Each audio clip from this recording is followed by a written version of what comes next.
My name's Joe. My name's Mo. And Jackson. Tonight on Bogart News, we recap the momentous occasion that got us to the moon. With World War II and beyond. From Soviet space dogs to the moon. Our journey begins in Nazi-controlled Germany with Dr. Wernher von Braun, a rocket scientist who was born in Poland. Von Braun worked on the powerful V-2 rockets, one of the first rockets used in warfare. After the war, von Braun was brought to the United States to help develop the U.S.'s own ballistics program. Later, von Braun was put in charge of NASA, the organization that would eventually take us to the moon. Now an exclusive interview with the man himself, Dr. Wernher von Braun. Hello, my name is Dr. Wernher von Braun, and I am a German scientist working for NASA. I am the father of the V-2 rockets, and that is one of the main reasons I was asked to come to the United States. I worked with the United States to develop a satellite that would eventually orbit the Earth. But before we could launch ours, the Russians decided to launch one of their own, Sputnik 1, and subsequently Sputnik 2. NASA was developed to help us further our space exploits. Now I am in charge of the Saturn space program that will eventually get us to the moon.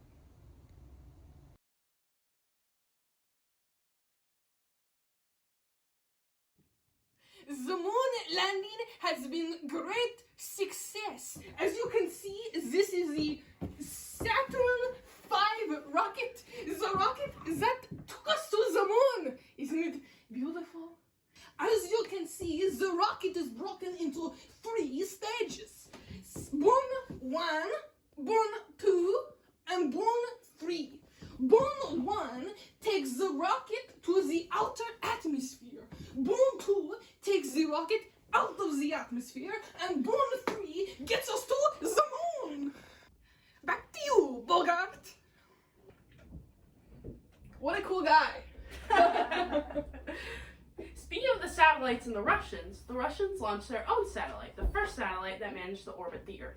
This one on the part of the Russians did encourage the U.S. to push their space program forward as the race to the moon did continue. And the rocket von Braun mentioned, that was the Explorer 1. Yes, that is true. This really pushed us to enter into the space race. The Russians would not let us gain the upper hand. We continued to launch satellites even after that. Yet again, the Russians trying to gain the upper hand by sending the first man to space. Yes, Yuri Gagarin. I'm very familiar. Really? Yes. We fired back, throwing another theoretical punch at the Russians, launching Alan Shepard to orbit the Earth himself. It seems like we're losing at this point. Those commies seem to have the upper hand. And we couldn't let those type of people win. We continued to launch more satellites and put more and more people into space. But overall, our main goal was the moon. DJFK said, "We choose to go to the moon. God rest his soul." We unfortunately lost some people along the way, us and Russia. Apollo 1 caught on fire and 3 men were killed. 3 American heroes that died that day. Even though the Soviets were rushing around to get to the moon, we only had a few more steps to go before we finally made it to the moon. Apollo 8 finally got us around the moon. Yes, Apollo 8 orbited and returned to Earth.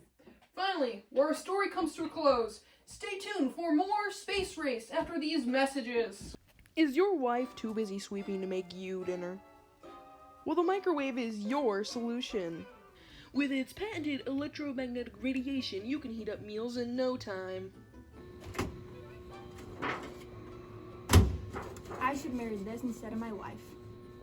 Buy your very own microwave today. Welcome back to the Bogart channel. The launch of the Saturn V, the launch that would eventually get us to the moon. July 16, 1969, the Saturn V launches into space carrying Buzz Aldrin, Neil Armstrong, and Michael Collins. Michael Collins, the ultimate third wheel. On July 20th, 1969, 4 days after the initial launch, all 3 men landed on the moon. Making history forever. The following clips are from the moon landing.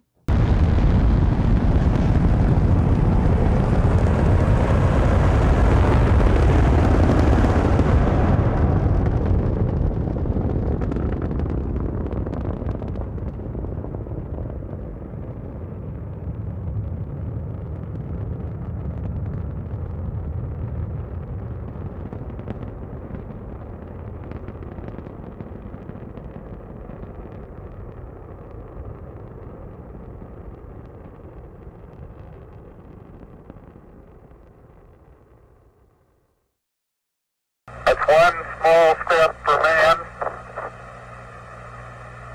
one giant leap for mankind. Tony, this is so great you can't believe it. I believe it, Charlie. It's raining, Johnny. Look at it go, would you, Charlie? You got all your steering. It's great. Hold on, folks. We got another commercial break coming your way. Do you not believe in the moon landing? Well, have I got the invention for you? The telescope. With this modern technology, you can look into the future. Oh, Dad, is that the moon? Yes. Can I go there someday? No, son. We're poor. All right. Joe! Mo and Jackson, here for your additional facts. The thought of the Soviets making it into space would implant fear into the people. They thought they would be attacked at any time and place. The U.S. wanted to get to space and the moon because that would be the first step towards further exploration of other planets. Russians launched Sputnik into space and later launched Sputnik 2, which carried the very first animal into space. The first animal in space was a dog named Laika. She was a stray put into the rocket and sadly died during the travel. The Russians had an engineer, Sergei Korolev, and he was an engineer from Ukraine. He was the rival of von Braun, a rocket engineer and a designer. He was the father of practical astronautics. Yuri Gagarin was the first person to orbit Earth. He was also a communist. He was from Russia, and Americans now feel unsafe because they felt they were now prone to attacks. This is the rocket that will eventually take us to the moon. Several hundreds of attempts, and Saturn V was the first successful attempt to make it to space. Apollo 11 was the first successful attempt to make it to the moon. Today on July 20th, 4 days after the initial launch, all three men landed on the moon. Armstrong was the first man to ever step foot on the moon. Aldrin was the second, and Collins never left the ship. The two walked around for about 3 hours. The crew traveled 240,000 miles from the Earth to the moon in about 76 hours. Jackson is back at it again.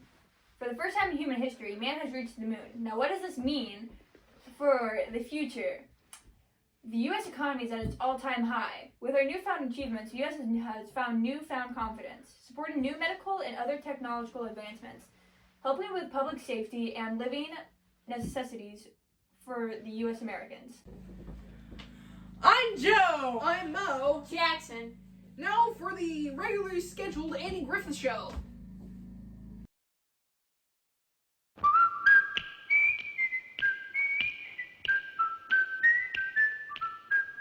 The Andy Griffith Show, starring Andy Griffith.